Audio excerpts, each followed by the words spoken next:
It's just what a job it is to get in their lives. Again, from the legal issues that may be popping up across there to relationship issues that someone may have in that situation, to money issues of overspending and rewarding themselves for things that you and I may say, hey, I don't understand. It's Mayweather, he did say he's already taken care of this problem. We don't know if that's true or not. We do know that a lien was filed against him by the IRS for back taxes. So let's take a look at what may have happened here. So as an example, when you talk about a boxer specifically having $100 million purse, that's the gross, not the net, because the boxer earns $100 million. Floyd Mayweather's longtime accountant, Dave Hall, has come forward revealing details about Floyd's recent financial troubles. And according to him, none of it is surprising. Floyd's the kind of guy who looks for shortcuts to success and has a habit of dodging debts and taxes. Hall said he specifically called out the much-hyped $42 million real estate deal that Floyd keeps flaunting. People think he bought 62 buildings outright, Hall explained, but he didn't purchase anything on his own, not even close. And honestly, I'm not surprised. After working with him for years, I know Floyd's always trying to outsmart the system, but when you keep pushing those boundaries, it can catch up with you just like this. Into my lifestyle, showing the people how I live. Now, I know you guys see me on a regular talking about real estate. Well, lately, I purchased 62 apartment buildings in New York City. And what I need you guys to do, slide over and check out the photos. It's not all 62 buildings, it's a few buildings, but guess what? All the buildings belong to me. I don't have no partners. And all the retail down low on my buildings all belong to me. Hall claims that Mayweather routinely exaggerates his level of ownership in deals just to maintain his larger-than-life public image. He also revealed that Floyd surrounds himself with people who won't challenge him or tell him the hard truths. While Hall's words may seem harsh, they echo a growing pattern. Floyd's financial empire appears to be built more on perception than actual liquidity. And now, as the spotlight shifts from boxing rings to balance sheets, it's becoming increasingly clear the wealth Mayweather flaunts might not be as solid or as real as it seems. Just another ordinary day, chilling in an EWB Rolls Royce. For those that don't know what an EWB is, that's an extended wheelbase Rolls Royce. I need a leg.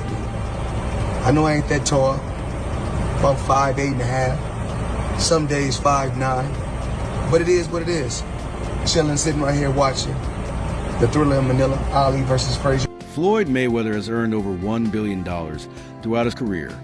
That much is certain. But what's now under scrutiny is how much of that fortune remains and how quickly it's disappearing. Despite his extravagant lifestyle, the numbers no longer seem to add up. Recently, Mayweather claimed he purchased 62 buildings in Manhattan, supposedly dropping $42 million in cash. But no public records confirm a full transfer of ownership.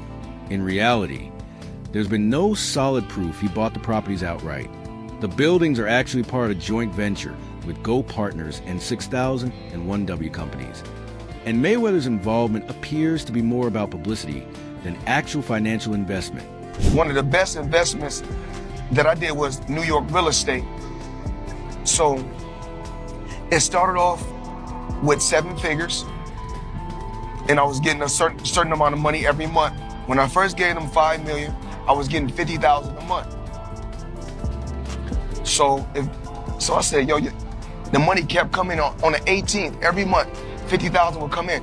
I still was competing, I still was fighting, I still was active, and I still was making crazy money. This isn't the first time Mayweather's financial dealings have raised red flags. He once claimed to have made millions from cryptocurrency, only to quietly delete the posts after the market crashed. His NFT ventures flopped, and he's endorsed multiple projects that failed to deliver. Behind the scenes, he's also known to rent private jets and jewelry for appearances, and often pays for luxury items in installments, not in full, upfront cash. Then there are the lawsuits. Over the past decade, Mayweather has faced numerous legal claims, many involving money he allegedly owes. From unpaid contractors to failed business deals and recurring tax issues, the legal troubles just keep stacking up.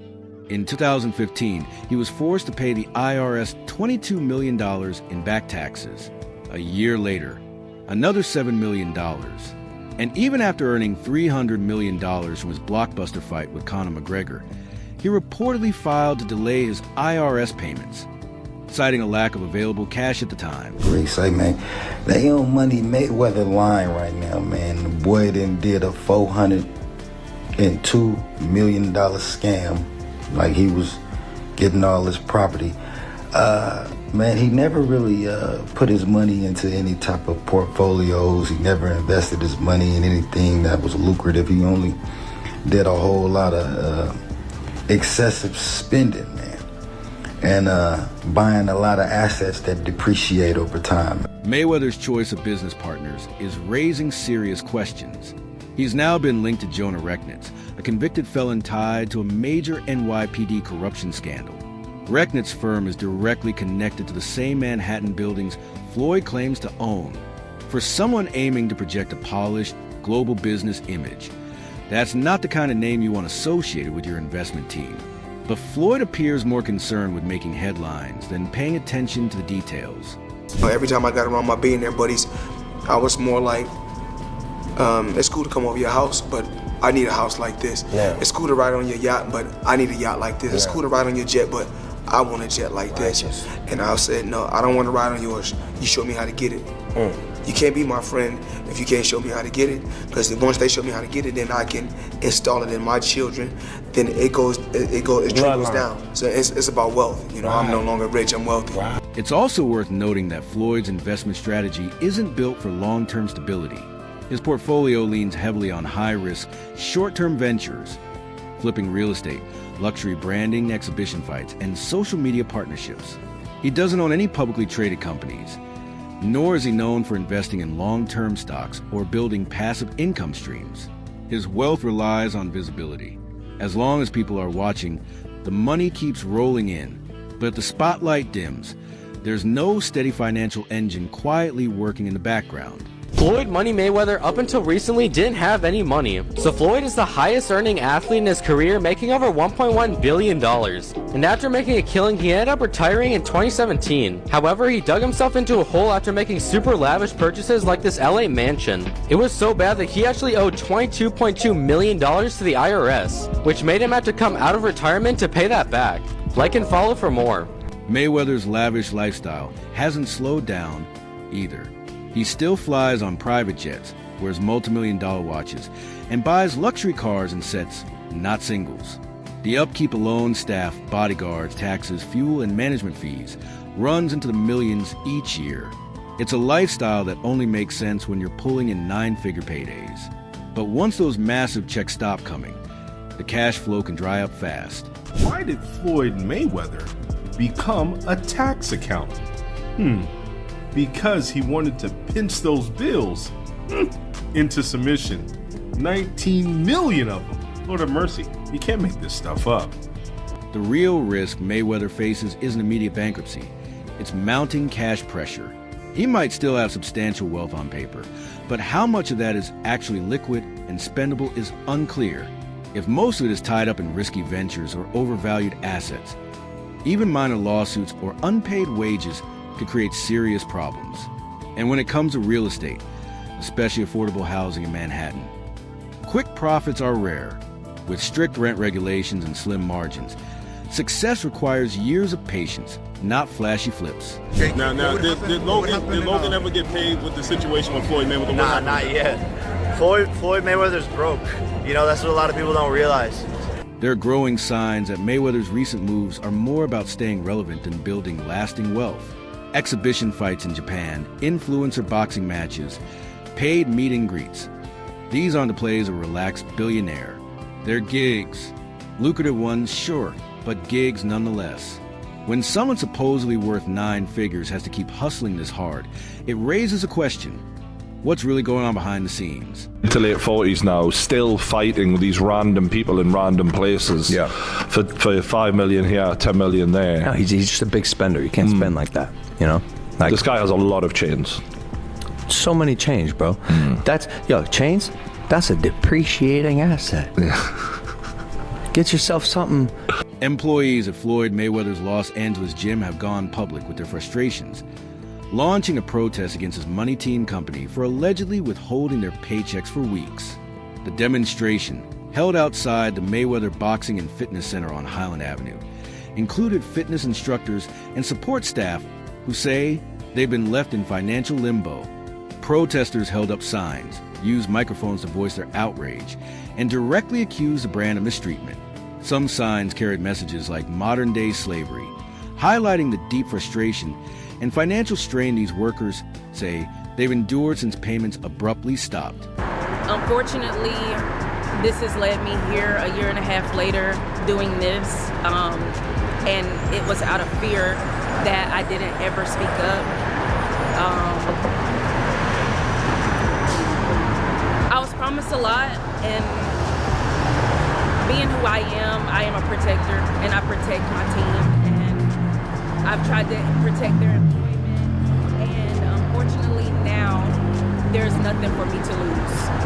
We have lost everything. I've lost so much in this, not getting paid late. It has completely affected my life.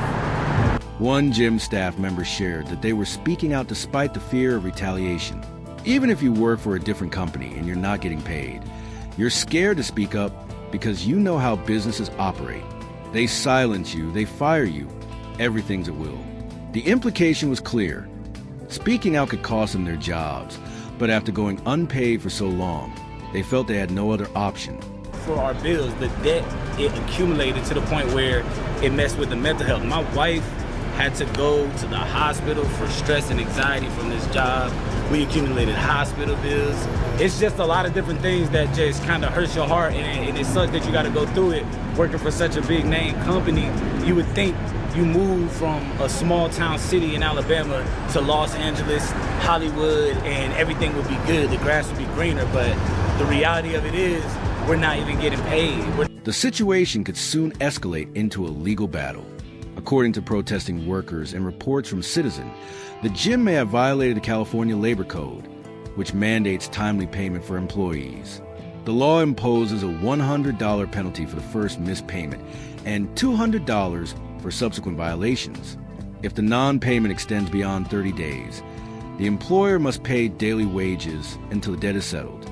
More seriously, employees may gain the right to sue, meaning Mayweather's business could face a wave of lawsuits unless payments are made promptly.